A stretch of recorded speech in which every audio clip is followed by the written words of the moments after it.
The Easy Woman Spears, for sure. Excuse me. Did you see There's the free TV show? water upstairs. I hear Adriana's walking. I brought some tissues in case it was emotional.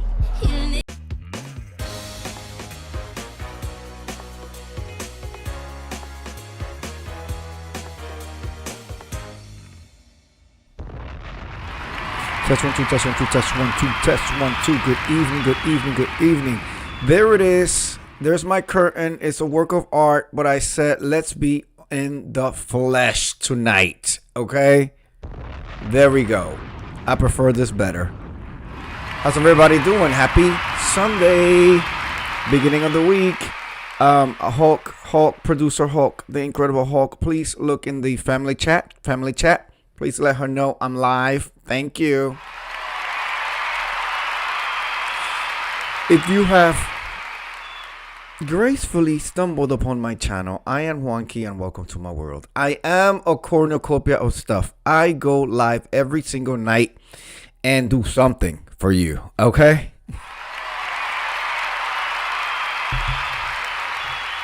Today we're going to be doing a confession, but I promise you, this is a good one. This is going to be the confession that keeps on giving, because I just skimmed through it a little bit because I want to be surprised with you, right? But then I dug up a little bit more, and this is going to be a good one, all right? This is a good one, Savannah. So let me go ahead and start this up with the confession, all right?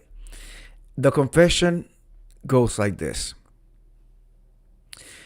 I hide that I am... Oop, 3, 2, 1. Let's do it again. It's hilarious to me. Here we go. I hide that I am under endowed, and I turn a lot of women down because of it. Pinky. Here we go. If you looked at me, I seem to have it all. I'm 6'3", great hair. Good built, I dress well, and I get a lot of attention from women. Every day I get 1 or 2 women flirting with me out of nowhere. It's happened so much that I can be pretty charming and playful, but I rarely take it beyond that.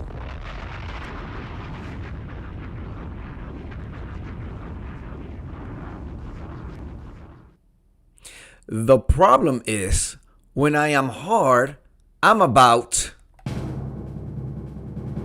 3 inches.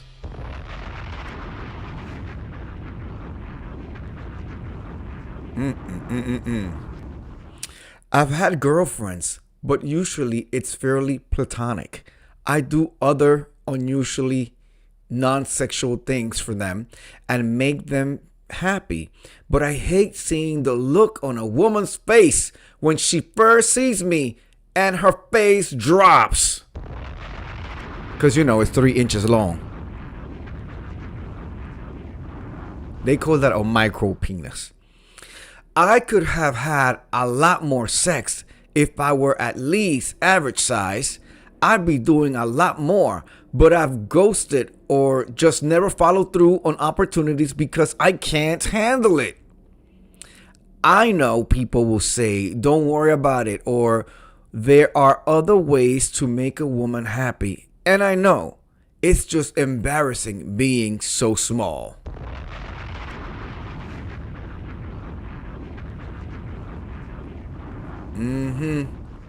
Somebody says, rejecting everyone preemptively is still letting it win. That's the actual problem here.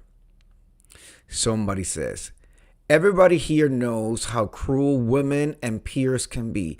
I'm not surprised and sympathize with the plight and the stigma this man carries.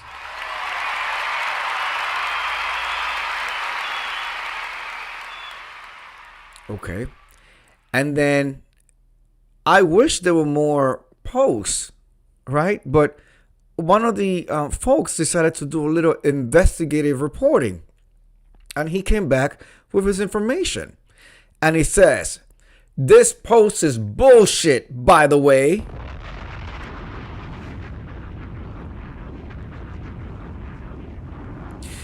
The original poster has a humiliation kink, and these posts get him off. And then he put the thing right here from the same person who wrote this.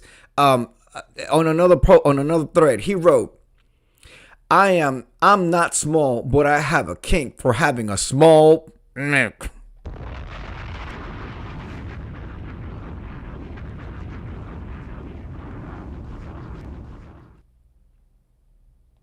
Hold on. Oh, he just deleted it. I just refreshed and it went away. It just deleted. Oh, wow. Maybe they're listening. It just deleted. All right. Well, some other people are chiming in and saying, yes, I agree. That's generally rough, man. Therapy helps more than posting here. You deserve to feel whole. But this is people that haven't realized that this is, we come across all types on the internet, all fucking types on the internet. This is some sick individual that gets off on people commenting on his size. So he took it to this post, this board, and he's posting about how he's only 3 inches and he, but somebody went on his profile and was able to see all the other posts and posted what he's been posting in other boards.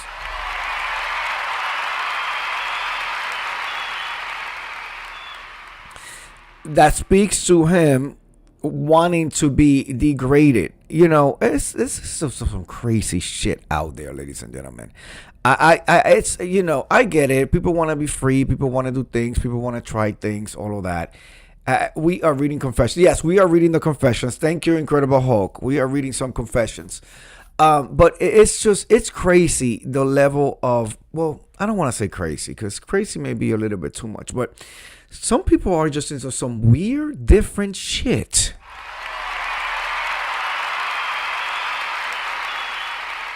My God. It's just... Anyway, I wanted to read that, but then the other post disappeared. So, because I run my show on the fly, we have another confession right here on the pipeline. Oh, I didn't mean to use the word pipe, given what this one is about. This is our second confession of the night at the beginning of the week. I went to the ER for being so high at work that I passed out in the bathroom. Oh, please get the counselors ready. Get the health insurance ready so they can go enroll them in a program and shit. I've never really told anyone this, but I feel like now it's a good time to kind of put it out there here. Well, thank you for entertaining. A few years ago, I was mentally spiraling, especially at work. I was abusing alcohol, Adderall, weed, ecstasy, and other perks. Oh my God. Just to get through the day. How do you get through the day with all of that? All right. One of my bosses actually watched me take an Addy. I'm assuming that's an Adderall. One time and asked if he could have one too. Oh my God. Not doing cocaine with the boss. Not doing illicit drugs with the boss. My goodness. Okay. Sorry, I lost my place. One of my bosses actually watched me take an Addy one time and asked if he could have one too. I showed up high and or drunk to virtually everything, including class, counseling, work, practices, game, and team events, just to name an important few. Things were not going well for me at the time. Well, a couple of months before I started seriously addressing these issues, there was one afternoon where I took way too many edibles before work and took half of a 5 milligram hydrocodone pill because I thought it would just chill me out. I feel like this should be done in your standard drug abuser voice. Well, a couple of months ago, before I started seriously addressing the issues, there was one afternoon where I took way too many edibles. You know what I'm saying? You know what I'm saying? Before work, and took half of a 5 milligram hydrocodone pill because I thought it would just chill me out and help me focus. Instead, it made me insanely high, and I ended up locking myself in the bathroom to try and pull it together. I ended up either falling or laying on the floor, and I guess I wasn't answering people knocking to see who was using the bathroom. I either fell asleep or passed out, or because when I came to, my coworker was shaking me and trying to get me to talk.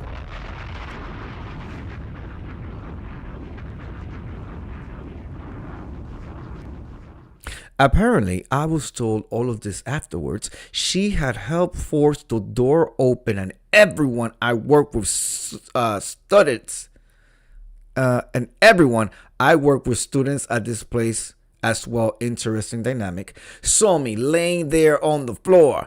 They started freaking out, understandably so, because I was soon told that someone was about to call 911. I told them hell no, but after a phone call made by one of the student managers to one of my bosses, I was told I had to leave work and go to the ER.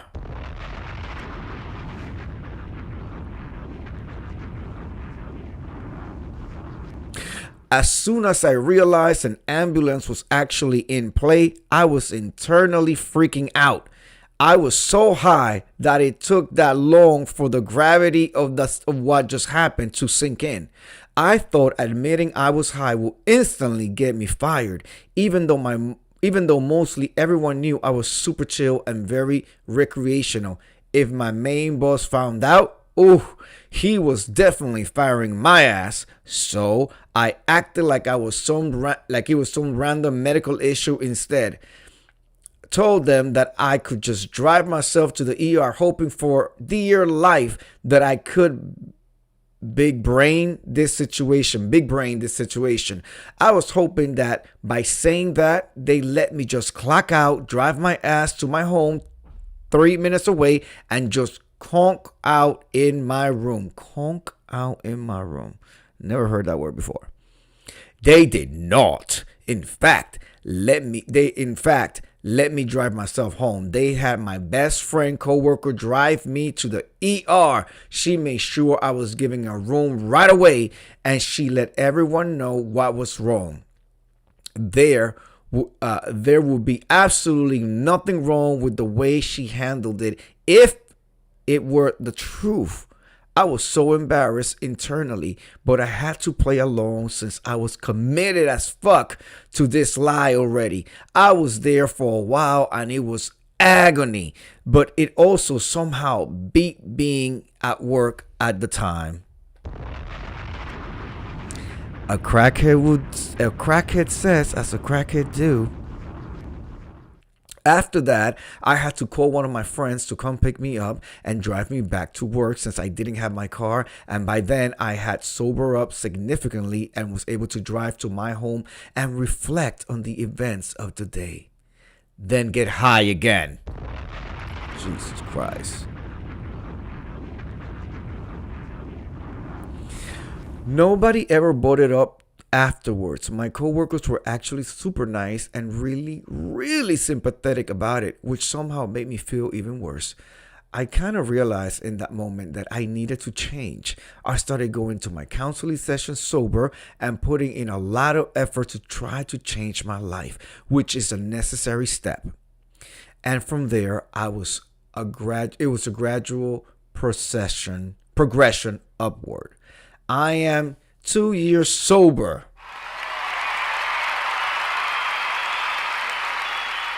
And I've turned my life around in a major way. I'm so proud of myself, and I'm